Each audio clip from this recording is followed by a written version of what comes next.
Hello दोस्तों, आप सभी का स्वागत है आपके अपने YouTube चैनल मिशन राजस्थान में। जैसा कि हमारे इस चैनल पे अकाउंटेंसी सब्जेक्ट को हमने पढ़ाना शुरू कर दिया है। TRA जूनियर अकाउंटेंट और फर्स्ट ग्रेड की भर्तियों को टारगेट करते हुए हम हमारे चैनल पे कॉमर्स सेक्शन को कंप्लीट करवाने वाले हैं, तो आप हमारे इस चैनल से जुड़े रहिए।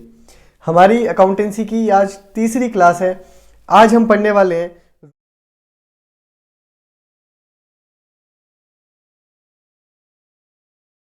Role of accountancy in business.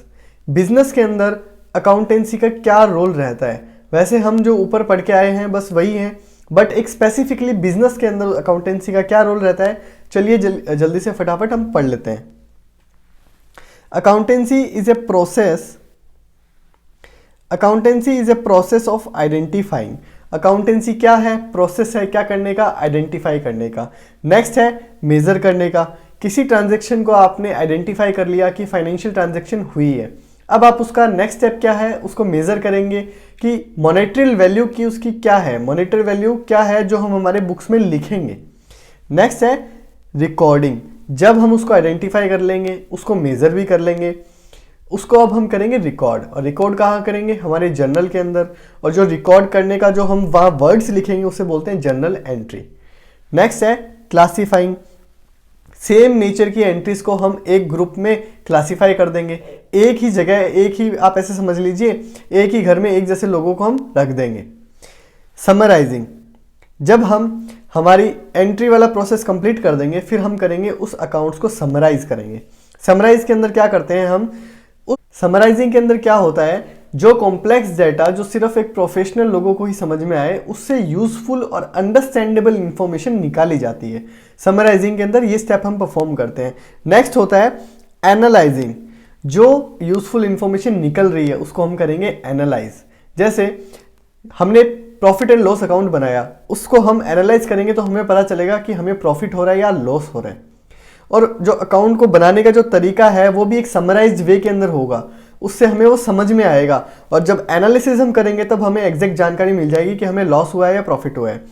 और उस जानकारी के बिहाफ पे हम क्या करेंगे? इंटरप्रिटेटिंग करेंगे कि अब हमें क्या करना चाहिए, उस प्रॉफिट या लॉस से हमें क्या इम्पैक्ट होगा, वो सब हम इस स्टेप में करते हैं।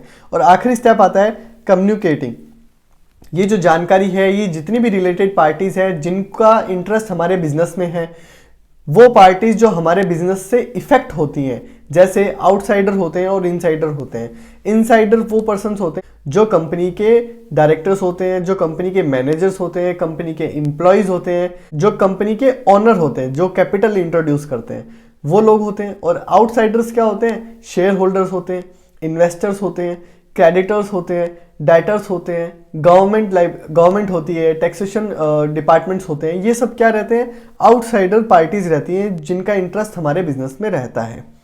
उनको हम ये जानकारी प्रोवाइड करते हैं सही टाइम पे और एकदम सटीक जानकारी। The financial transaction of A business in A useful manner. ये जो पूरा किया जाता है, ये एक यूजफुल मैनर में किया जाता है। आई होप आपको इतना क्लियर है। अब हम कुछ पॉइंट्स देख लेते हैं जल्दी से। Maintenance of systematic record. Accounting का क्या काम होता है बिजनेस के अंदर कि बिजनेस के रिकॉर्ड्स को मेंटेन करें। अगर आप अकाउंटेंसी नहीं करेंगे तो आपको हर ट्रांजैक्शन को याद रखना पड़ेगा कि जो हमारा मिस्टर ए क्रेडिटर है जिसने हमें उधार माल दिया है, उसने हमें कितना माल दिया था, कितने पैसे का माल दिया था, अच्छा हमने उसको किस तारीख को पेमेंट किया। अगर आप उसकी अकाउंटिंग नहीं करेंगे तो आपको उसको मेमोरी पे याद करके रखना पड़ेगा, आपको अपने दिमाग पे पूरा लोड रखना पड़ेगा। और ह्यूमन ब्रेन की कई दफ़ा ऐसा भी होता है कि आप उसको भूल जाते हैं, उसकी एक लिमिटेशन भी होती है। क्या हो जिस आदमी ने पूरा रिकॉर्ड को अपने दिमाग में रख रखा है और कुछ मिस हैपनिंग में वो आदमी मर जाए, तो क्या पूरा अकाउंटिंग जो हमारा है बिजनेस का वो तो चला जाएगा उसके साथ। तो ऐसे इवेंट्स ना हो इसलिए हम क्या करते हैं? प्रॉपर अकाउंट्स को मेंटेन करते हैं। Assistance to management. अकाउंटिंग जो होता है मैनेजमेंट को असिस्ट करता है। अगर मैनेजमेंट को डिसीजन लेता है तो उन्हें कुछ बेसिक फाइनेंशियल जानकारी चाहिए, जैसे हमारे पास कैश कितना है, हमारे डेट्स कितने हैं, हमारी प्रॉफिटेबिलिटी कितनी है। ये सब जानकारी मैनेजमेंट को चाहिए ताकि वो फ्यूचर डिसीजन ले सके, अच्छा कंट्रोल भी कर सके। नेक्स्ट आता है फैसिलिटेट्स कंपैरेटिव स्टडी। अगर आप अकाउंटिंग नहीं करेंगे तो आप कंपैरिजन कैसे करेंगे? आप अपनी फर्म का लास्ट ईयर का परफॉर्मेंस और करंट ईयर का परफॉर्मेंस कैसे कंपेयर करेंगे, अपना बिजनेस किसी दूसरे बिजनेस से कैसे कंपेयर करेंगे अगर आप अकाउंट्स को मेंटेन ही नहीं करेंगे तो। नेक्स्ट आता है एविडेंस इन कोर्ट। अगर आप प्रॉपर अकाउंटिंग करते हैं तो ये अकाउंटिंग जो आपके अकाउंट्स हैं ये कोर्ट के अंदर एज ए एविडेंस काउंट होते हैं। अगर कुछ भी आपको जरूरत पड़ती है या कोई भी आपको समन आता है किसी भी जानकारी को लेके, तो आप वो एज ए जो एविडेंस होता है कोर्ट में पेश कर सकते हैं। कुछ अदर के अंदर हम सारे पढ़ लेंगे। Proper accounting records obviate the necessity to remember business transaction.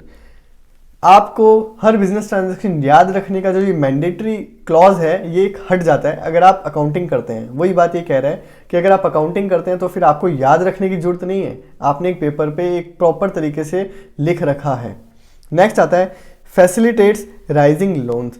अगर आपके बिजनेस को लोन चाहिए तो आपके पास प्रॉपर लिखा हुआ रहता है कि आपका एक्सपेंडिचर कितना है, आपको प्रॉफिट कितना हो रहा है, ये सब बातें आपके पास लिखी रहती है, आप टैक्स कितना पे कर रहे हैं। इन की पॉइंट्स के ऊपर आपको क्या मिलता है, लोन मिलता है।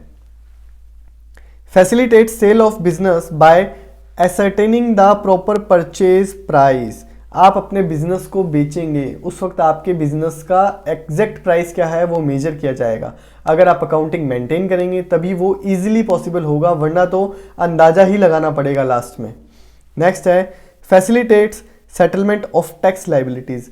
आपके बिजनेस पे कितना टैक्स लाइबल है ये कैसे पता चलेगा, अगर आप अकाउंट्स को मेंटेन करेंगे तभी। आपकी सेल्स कितनी है उसके ऊपर ही आपको टैक्स देना होता है, तो आपको वो मेंटेन करके रखना होता है।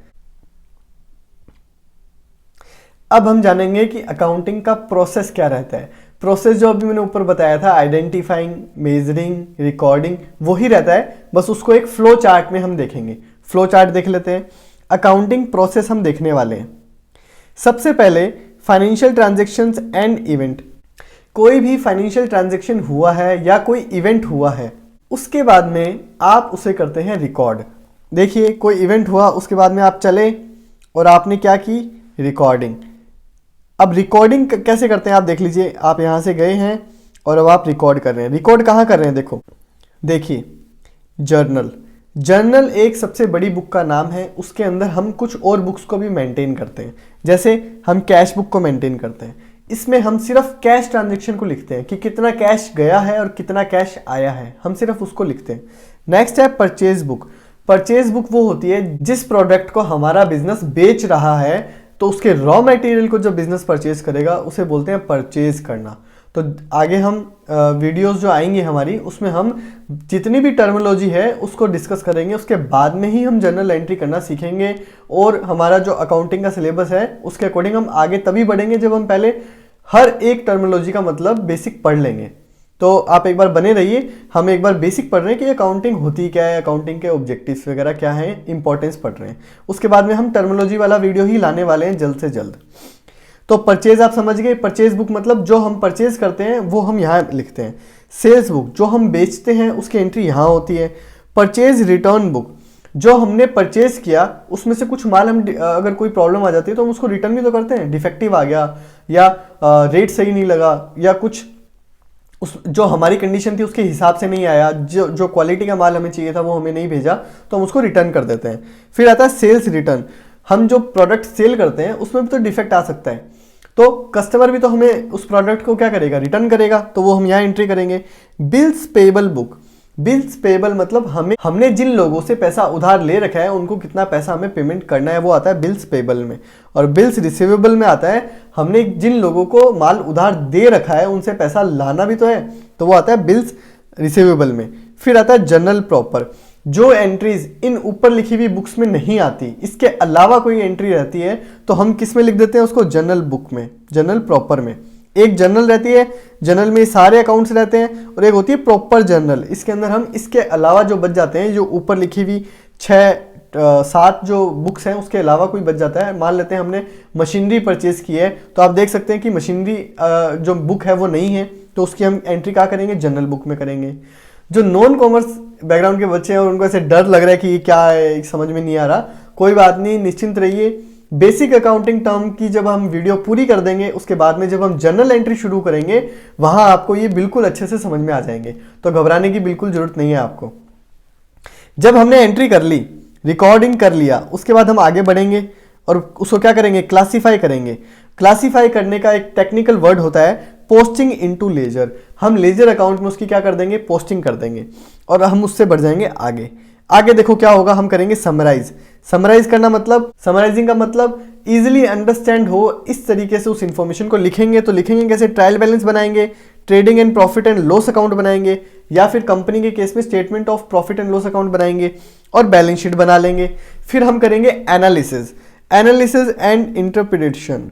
इसने दोनों ही स्टेप्स को एक साथ लिख दिया है, क्योंकि एनालिसिस और इंटरप्रिटेशन एक साथ होता है। आप एनालाइज करेंगे, प्रॉफिट हुआ, अच्छा अब हम उसको प्रेडिक्ट करेंगे कि अब हमें आगे क्या करना है, इस प्रॉफिट से हमें क्या इफेक्ट पड़ने वाला है। तो एनालिसिस एंड इंटरप्रिटेशन एक साथ हम कर रहे हैं यहाँ पे। फिर लास्ट में कम्युनिकेटिंग टू द यूजर, और लास्ट स्टेप होता है हमारा अकाउंटिंग प्रोसेस का कि हम वो अकाउंटिंग इंफॉर्मेशन ट्रांसफर कर देते हैं उसके यूजर्स को, उनको ये जानकारी प्रोवाइड करते हैं। अब हम देखेंगे कि अकाउंटिंग के ब्रांचेस कितने होते हैं। ब्रांचेस ऑफ अकाउंटिंग के बारे में जानते हैं। अब हम ब्रांचेस कितनी होती है अकाउंटिंग की, 3 ब्रांचेस होती है अकाउंटिंग की। पहली होती है फाइनेंशियल अकाउंटिंग, सेकंड होती है कॉस्ट अकाउंटिंग और थर्ड होती है मैनेजमेंट अकाउंटिंग। इसमें सबसे पुरानी अगर आप माने तो फाइनेंशियल अकाउंटिंग है, उसके बाद में कॉस्ट अकाउंटिंग अलग हुई फाइनेंशियल अकाउंटिंग से, उसके बाद में सबसे नया जो जन्म हुआ है वो है मैनेजमेंट अकाउंटिंग का। फाइनेंशियल अकाउंटिंग में हम पैसे के लेन देन का सारा रिकॉर्ड रखते हैं। कॉस्ट अकाउंटिंग में मैं आपको ओवरऑल बता रहा हूं, मैनेजमेंट अकाउंटिंग में पैसे से रिलेटेड जितनी भी ट्रांजैक्शन होती है उसका रिकॉर्ड रखा जाता है। और कॉस्ट अकाउंटिंग में हम हमारे प्रोडक्ट की या हमारे सर्विस की कॉस्ट क्या रखें उसके लिए अकाउंटिंग की जाती है। मतलब हमारा ऑब्जेक्टिव कॉस्ट फाइंड आउट करना रहता है, ठीक है। और थर्ड रहता है मैनेजमेंट अकाउंटिंग। मैनेजमेंट अकाउंटिंग में क्या रहता है कि वो इंफॉर्मेशन जो हमारे मैनेजर्स के लिए सबसे ज्यादा क्या होती है, इंपॉर्टेंट होती है, उनको निकाल के मैनेजर्स को दिया जाता है। तो मैनेजमेंट अकाउंटिंग का ऑब्जेक्टिव क्या रहता है कि मैनेजर्स अच्छे से अपने काम को परफॉर्म कर सकें, ठीक है। तो चलिए हम शुरू करते हैं फाइनेंशियल अकाउंटिंग से। Financial accounting is the branch of accounting which records financial transactions and events. Financial accounting क्या करेगी, फाइनेंशियल अकाउंटिंग उन रिकॉर्ड्स को मेंटेन करेगी जिसमें फाइनेंशियल ट्रांजैक्शन हो रही है और इवेंट्स हो रहे हैं फाइनेंशियल। नेक्स्ट है समराइज एंड इंटरप्रिटेट्स देम। जो ट्रांजैक्शन हुए हैं, जो फाइनेंशियल ट्रांजैक्शंस हुए हैं, उन्हें समराइज करेगी और उन्हें इंटरप्रिटेट भी करेगी फाइनेंशियल अकाउंटिंग। नेक्स्ट आता है communicating the result to the user. तो जो लास्ट के 3 स्टेप है ना, आप देख लीजिए। मेन जो है पैसे से रिलेटेड जो ट्रांजैक्शंस हो रहे हैं उनको आइडेंटिफाई करना, रिकॉर्ड करना, मेंटेन करना, कम्युनिकेट करना, क्लासिफाई करना, ये सब सारे काम रहते हैं। इसमें ऑब्जेक्टिव ये रहता है कि फाइनेंशियल कोई भी ऐसी ट्रांजैक्शन ना हो जो हमसे रह जाए। जितने भी फाइनेंशियल इवेंट्स हमारे बिजनेस में हो रहे हैं सबको रिकॉर्ड करने की जिम्मेदारी होती है फाइनेंशियल अकाउंटिंग की। डिटरमाइनिंग प्रॉफिट अर्न और loss incurred during an accounting period, financial position on the date when the accounting period ends. हमें प्रॉफिट पता होना चाहिए और हमारी फाइनेंशियल पोजीशन क्या है, हमारे एसेट्स क्या हैं, हमारी लाइबिलिटीज़ क्या हैं, एक एंड ऑफ द पीरियड पे हमें पता होना चाहिए। और एंड ऑफ द पीरियड का यहाँ क्या मतलब है, 1 साल का जनरली मतलब है 1 अप्रैल से 31 मार्च तक। The end product of financial accounting is the profit and loss and the balance sheet. जो एंड प्रोडक्ट होता है, जो मेन आप ऐसे मान लीजिए जो इतनी मेहनत आपने की, वो जो मलाई आपने निकाल के लाए हो, वो मलाई क्या है, वो है प्रॉफिट एंड लॉस अकाउंट और बैलेंस शीट। ये जानकारी आपको मिलती है फाइनेंशियल अकाउंटिंग से। नेक्स्ट होता है कॉस्ट अकाउंटिंग। तो कॉस्ट अकाउंटिंग क्या है, this branch of accounting is concern with the ascertaining cost of products. ये जो अकाउंटिंग की ब्रांच है इसका मेन जो टारगेट है या मेन रिलेशन जो है वो क्या है, प्रोडक्ट की कॉस्ट निकालना। ऑपरेशंस, प्रोसेस एंड एक्टिविटीज, ये जो 3 अलग अलग वर्ड्स हैं इनको आप ऐसे समझ लीजिए कि एक तो टास्क होता है कि आपने कोई माल बनाया, वो तो होता है प्रोडक्शन कॉस्ट, उससे जो माल बना है उस प्रोडक्ट की हम कॉस्ट निकाल लेते हैं। ऑपरेशन, प्रोसेस एंड एक्टिविटीज क्या रहते हैं कि उस प्रोडक्ट को बनाने के लिए जो आपने ऑपरेशंस किए, ऑपरेशन मतलब वो एक्टिविटीज जो स्टेप बाय स्टेप की, रॉ मटेरियल जब आपके बिजनेस के अंदर आया उसके बाद में आपने जितने भी स्टेप किए वो आपका पूरा एक ऑपरेशन रहता है। तो ऑपरेशन समझ में आ गया। प्रोसेस क्या रहते हैं, बिजनेस एक्टिविटीज भी तो रहती हैं, अदर जो आपके डिपार्टमेंट्स है वो किस प्रोसेस से गुजर रहे हैं। आप रॉ मटेरियल जब परचेज करते हैं तो उसका प्रोसेस क्या है, सेल कर रहे हैं तो उसका प्रोसेस क्या है, तो ये सब कॉस्ट भी तो ऐड होती है। फिर है एक्टिविटीज, हमारे बिजनेस के अंदर टोटल जो एक्टिविटीज हो रही हैं उनकी भी कॉस्ट क्या है। अगर हमारा बिजनेस कोई एक्टिविटी परफॉर्म कर रहा है तो उसकी कॉस्ट क्या है। तो हमें हर उस चीज की कॉस्ट पता चल जाती है जो हमारा बिजनेस कर रहा है। तो जो अननेसेसरी कॉस्ट बढ़ी हुई है हमारे प्रोडक्ट की, या हमारा जो प्रोडक्शन कॉस्ट बढ़ा हुआ है उसे हम कम कर सकते हैं। हमारे प्रोसेस को इफेक्टिवली परफॉर्म करके हम हमारे प्रोडक्ट को सस्ता बना सकते हैं, मार्केट में कॉम्पिटिटिव कॉस्ट पे हम हमारा प्रोडक्ट बेच सकते हैं। It is that branch of accounting which deals with recording cost. ये वो उस टाइप की ब्रांच है जो डील करती है कॉस्ट को रिकॉर्ड करने की। इसका मेन ऑब्जेक्टिव ये रहता है कि अगर हमें कॉस्ट निकालनी है, पहले तो ये डिसाइड किया जाता है कि कॉस्ट निकालनी किसकी है। जैसे हमने मान लेते हैं प्रोडक्शन शुरू किया है मोबाइल का, तो हमें मोबाइल की कॉस्ट निकालनी है कि मार्केट में हम इस मोबाइल को बेचेंगे कितने में। तो हम जितने भी कंपोनेंट लगे हैं, जितने भी हमने काम किए हैं उसको बनाने के लिए, उन सब कामों का क्या निकाला जाएगा, कॉस्ट इवैल्यूएशन किया जाएगा, सबको ऐड कर दिया जाएगा, प्रॉफिट मार्जिन ऐड कर दिया जाएगा, फिर हम बताएंगे कि इसको इतने में बेचा जाएगा। With the objective of ascertaining, reducing and controlling cost. और इसमें ऑब्जेक्टिव क्या रहता है, अच्छा कॉस्ट आपको पता चल गई तो अब आप क्या करेंगे भाई, आप यही चाहेंगे ना कि आपको कम से कम कॉस्ट में वो प्रोडक्ट बना सकें, आप कॉस्ट कंट्रोल कर सकें और प्रॉफिट भी अच्छा कमा सकें। अगर आप उस कॉस्ट को रिड्यूस कर लेंगे तो मार्केट में अगर आप कॉम्पिटिटिव, मान लेते हैं आप मोबाइल है जो जनरली 7,000 में बिकता है और नॉर्मल जितनी भी कंपनीज है वो 6 साढ़े 6,000 में उसको बनाती हैं, पर आपने अपने ऑपरेशंस को इतना एफिशिएंट कर लिया, आपने पार्ट्स को इतना एफिशिएंटली एक्वायर किया है कि आप उसको 5,000 रुपये में बना रहे हैं। तो ये जो डिफरेंस है इससे होगा क्या, आपके पास कैपिटल, एक तरीके से रेवेन्यू ज़्यादा जनरेट होगा। जब रेवेन्यू ज़्यादा जनरेट होगा तो आपके प्रॉफिट्स भी क्या होंगे, ज़्यादा होंगे। ज़्यादा प्रॉफिट से आप रिसर्च अच्छा कर पाएंगे, रिसर्च करेंगे, आप अपने प्रोडक्ट्स को और बेहतर बना पाएंगे, आप प्रोडक्ट डिजाइनिंग वगैरह जो रहती है, एक्स्ट्रा जो चीज़ें रहती है, आप उस पर वर्क कर पाएंगे और आप अपने प्रोडक्ट्स को और ज़्यादा मार्केट में बेच पाएंगे। तो कॉस्ट अकाउंटिंग एक बहुत ही इंपॉर्टेंट अकाउंटिंग होती है, इसका आप ध्यान रखें। नेक्स्ट है management accounting. Management accounting is the most recently developed branch of accounting. तो अकाउंटिंग की सबसे नई ब्रांच आप कह सकते हैं मैनेजमेंट अकाउंटिंग है। Accounting information related to funds, cost, profit as it enables the management in decision making. तो ये इस चीज का रिकॉर्ड करती है ये अकाउंटिंग, वो सभी इंफॉर्मेशन को अपने पास नोट करके रखती है जो किससे रिलेटेड है, फंड से, कॉस्ट से और प्रॉफिट से। फंड्स मतलब जो अमाउंट्स रहते हैं हमारे बिजनेस के अंदर आ रहे हैं और जा रहे हैं, उनके ऊपर कड़ी नजर बनाए रखता है।